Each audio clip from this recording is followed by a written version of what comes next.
Oh, the bums. That's getting to be more of a mess every day.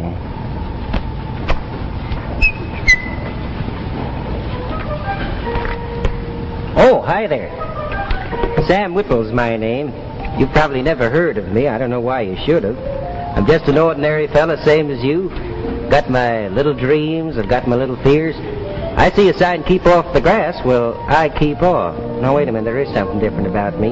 You see, I invented a time machine. That's right. Right now you're looking at a real bona fide time traveler. I admit it sounds fantastic, but it's really true. Let me see now.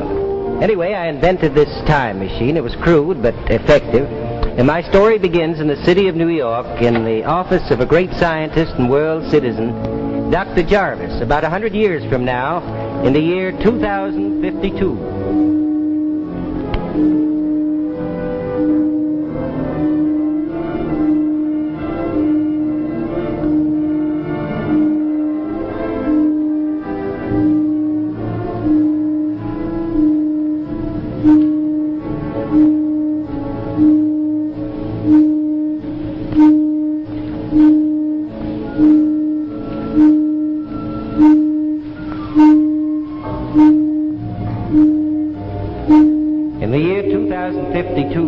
The whole world stood at the edge of doom.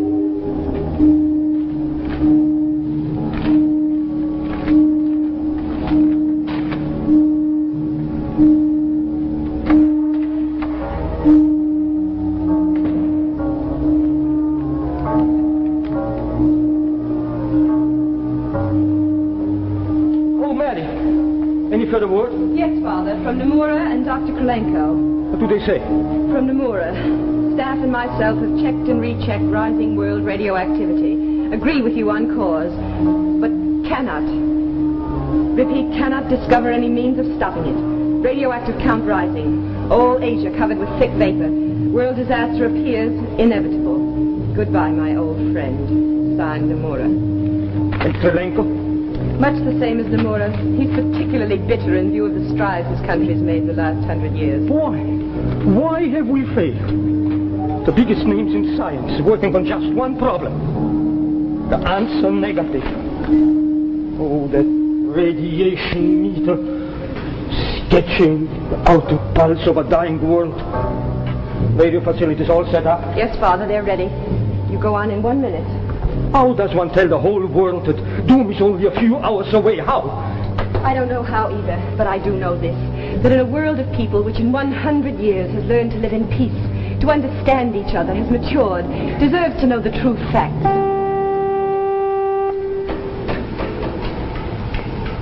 "15 seconds. I can't. You're a scientist. Would you like the true facts withheld from you? All right.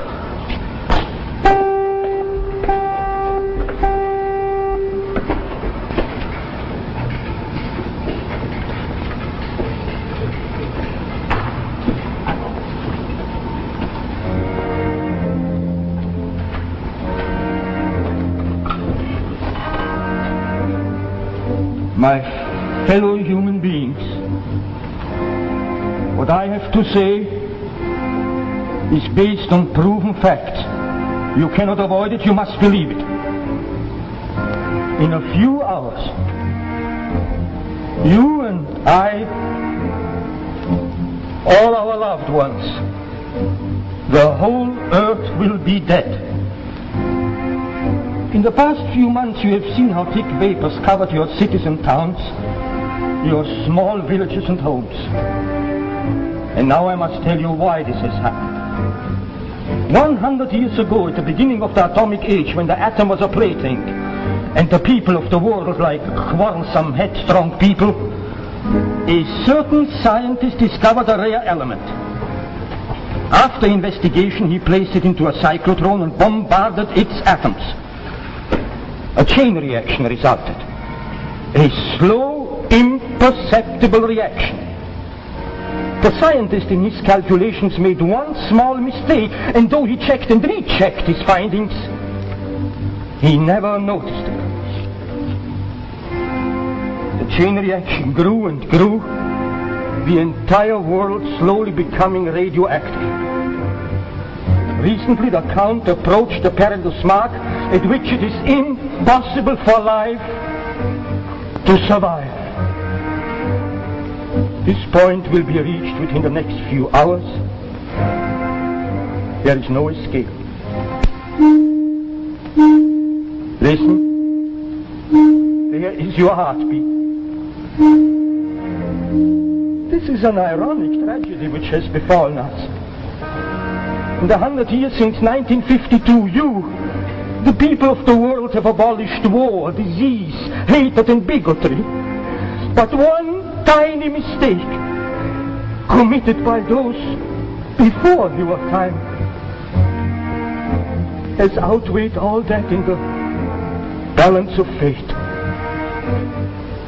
I cannot give you hope. There is none. Nothing is left.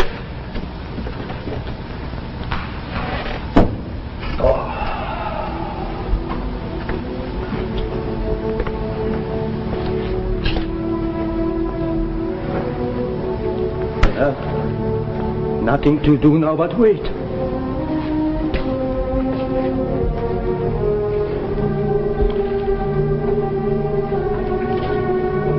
How much time is there? About 3.5 hours. Let's check back once more. Perhaps something escaped us. No harm in trying. We've nothing to lose. You are right. Come on. We'll start from the beginning. We turn the teletime set to June 30th, 1952. That's when Dr. Thorne made a mistake. Oh, what a wonderful scientific age this has been. Through this machine we can recapture the past, but the future is out of range. Now we'll turn the location dial to New York and June 30th, 1952. There, watch. There, for the 5th time it checks. Well, are we all set, Doctor? Yes, we're ready. Let's start the cyclotron.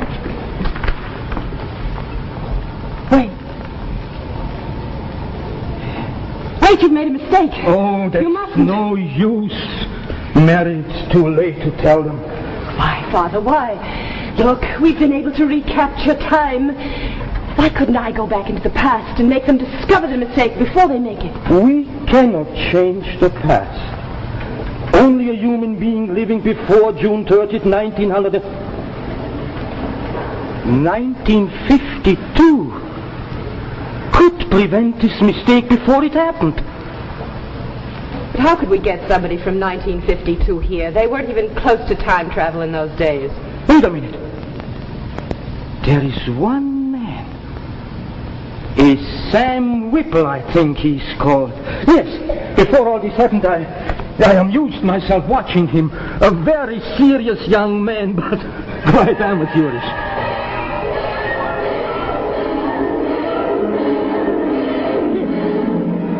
There he is, still walking away. Is that a time machine? But it looks ridiculous. No, It could never work. No, it's all there. It's all there. It's only that the wires are not attached to the proper terminals. If he could only adjust that, I think we could control his arrival through this machine. Well, there's my time machine. You hear the generator going? Well, that's the secret.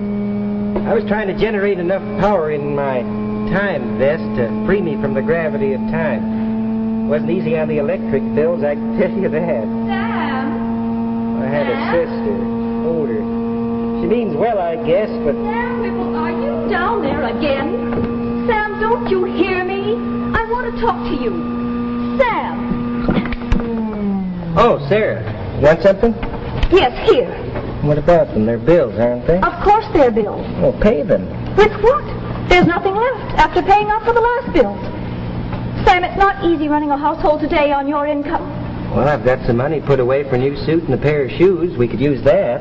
And then you'd go to work looking like a hobo. And what would Dr. Thorne and the others at the laboratory say to that? Oh, I rather think they'd say nothing. Probably wouldn't even notice me. Just a lab assistant. Well, if you spent as much time on your work as you do with that infernal machine, you'd get someplace. You'd be someone. When are you going to give this thing up and stop daydreaming?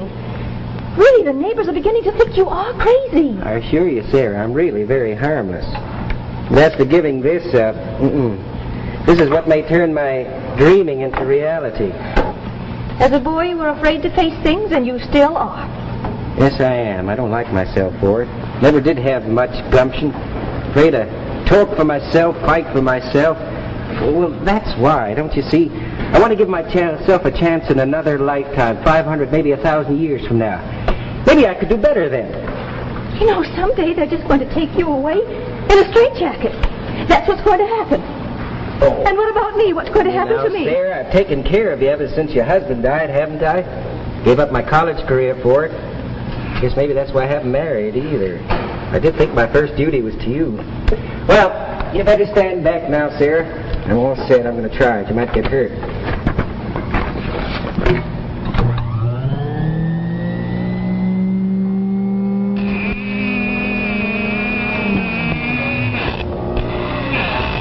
I guess not this time. These wires, if I could only get them straight.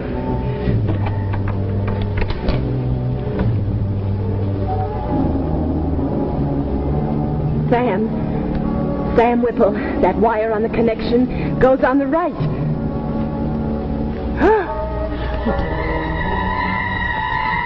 Father.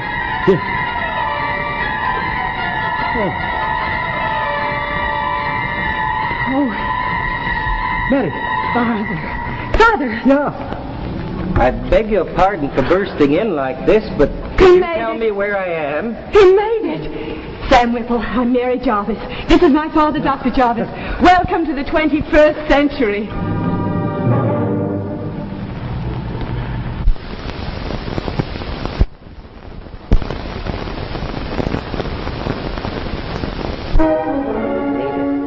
My time machine works. I made it. Oh, thanks. Say, what year is this? June 30, 2052. Only 100 years. I thought I'd go at least 1,000. Oh, well. Say, your clothes, they don't seem much different from ours. I thought they'd be Just a bit more comfortable, that's all. Oh, yeah. Mind if I look around? Please do. Thanks.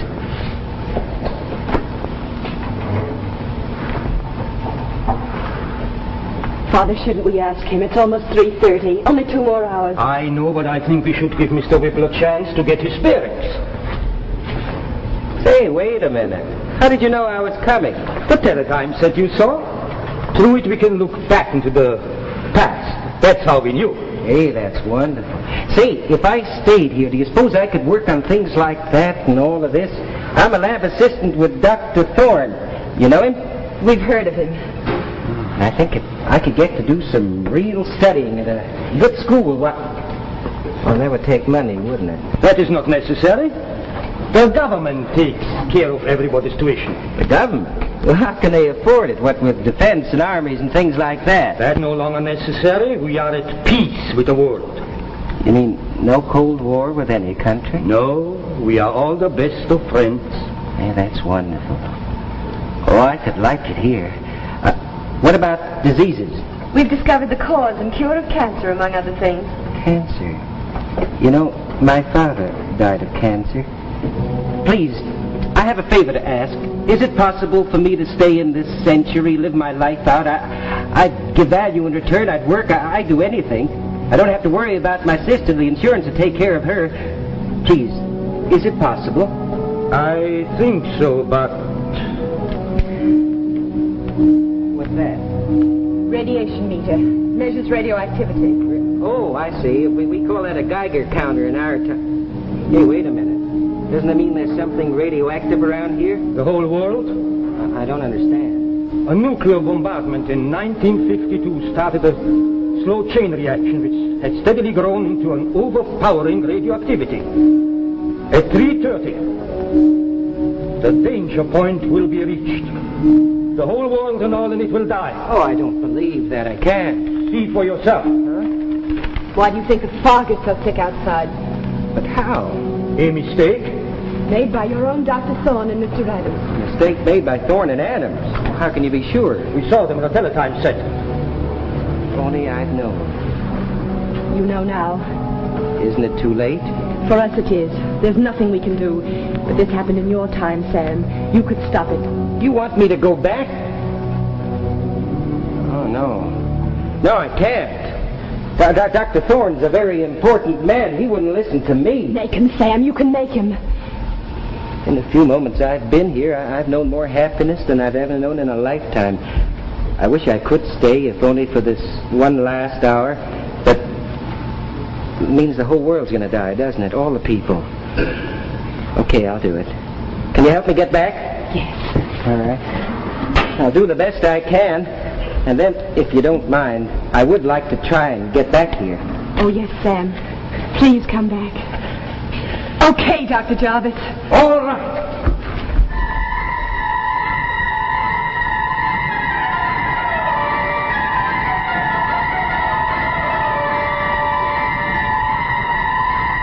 I'm back. Sam!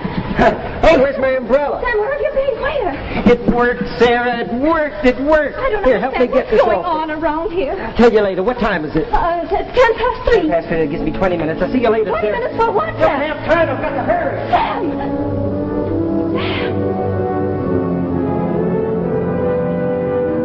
There, for the 5th time it checks. Well, are we all set, Dr. Thorne? Yes, Adams, we're ready. Let's start the cyclotron. No, wait, please. You've made a mistake. You mustn't. Who in thunder is this? Say, I know you. You're one of the lab assistants, Whipple, I believe. That's right, sir. I'm sorry to barge in like this. I hope I didn't startle you. Whipple or whatever your name is. What the devil are you I'm talking sorry, about? sir. I know it must seem crazy to you, but have you checked? You've made a mistake on your calculations. I know you have. But you've never seen these papers. Yes, sir, I have. 100 years from now in a teletime set. Dr. Jarvis pointed it out to me. Jarvis. 100 years. Well, this man's obviously insane. I'm going to throw him out. I'm not crazy. You've got to listen to me. Dr. Thorne, have you checked these figures? Of course, I've checked and rechecked at least 5 times. Then please check them again. The whole world depends on it. Since you know so much, where did I make my mistake? I don't know. But I'll tell you this. If you bombard the atom of this element you've been working on, you'll start a slow chain reaction. It'll grow and grow, and in 100 years it'll destroy the whole world. All right, Adams, I've heard it enough. Let's get going. No, you don't. You wouldn't dare.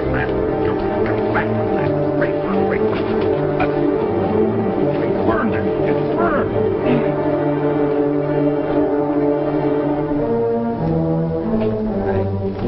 I think you'll have to check back now. I'm sorry to cause you all this extra work, but you did make a mistake, you know. What? Whipple, get out of here and don't ever come back. You're fired. You can't fire me. I quit. Quit. Hey, that sounds good. I'm going back to the year 2052 where a man can have a future. Good day, gentlemen. Burned. All burned. A mountain of work. Guess we'll have to start again. Adams, I wonder, did you suppose I could have made a mistake?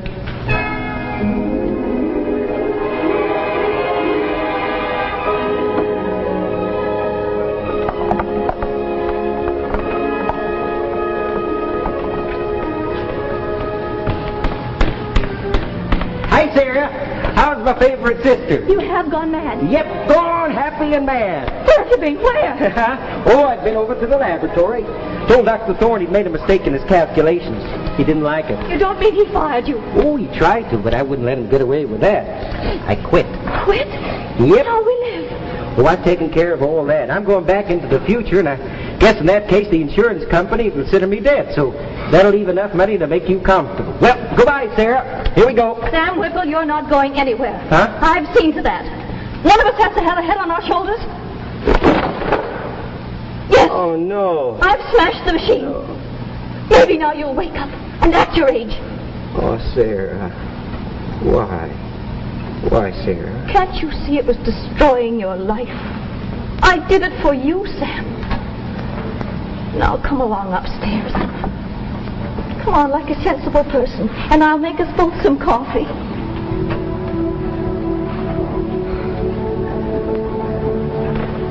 I'm not going anywhere. I'm staying right here. Here, Jarvis. I'm not coming back. can. Sam Whipple, I know you're not coming back, and I'm sorry. Well, Sam, I know you feel small and ridiculous, but you're not, Sam. You're a great man. You've saved the world.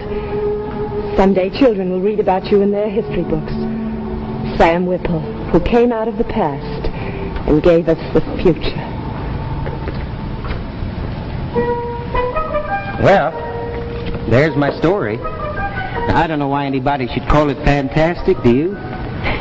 But it is a funny thought, isn't it, to go through life with people thinking you're just a nobody, and then in 100 years to have your great-great-grandchildren coming across your name in the history book as being quite a fella? Oh, why don't I catch you up to date before you go? As you can imagine, I felt pretty low down after all this happened. Yeah, pretty low down. But then Dr. Thorne discovered he had made that mistake, and, well, he looked me up and apologized very handsomely. He still can't figure out, though, how I knew about the mistake. Anyway, he gave me a darn good job. Time machine. No, I never did try to fix it. Somehow, I don't know how, I seemed to change quite a bit then. Oh, I used to go out more than I used to. More get up and go. Well, I even had enough gumption to go to a party one day at a friend's house. Met a very nice girl there. Her name was Ruth. Funny thing, though, first time I met Ruth, well, she reminded me a little of Mary Jarvis. Well, anyway, Ruth and I, we hit it off fine, and after a little while, she did me the honor of becoming Mrs. Whipple. Just goes to show, I guess, a fella can have his future in his own lifetime, too. Oh, hi, honey. Well, I guess it's time to go now, so, pleasant dreams.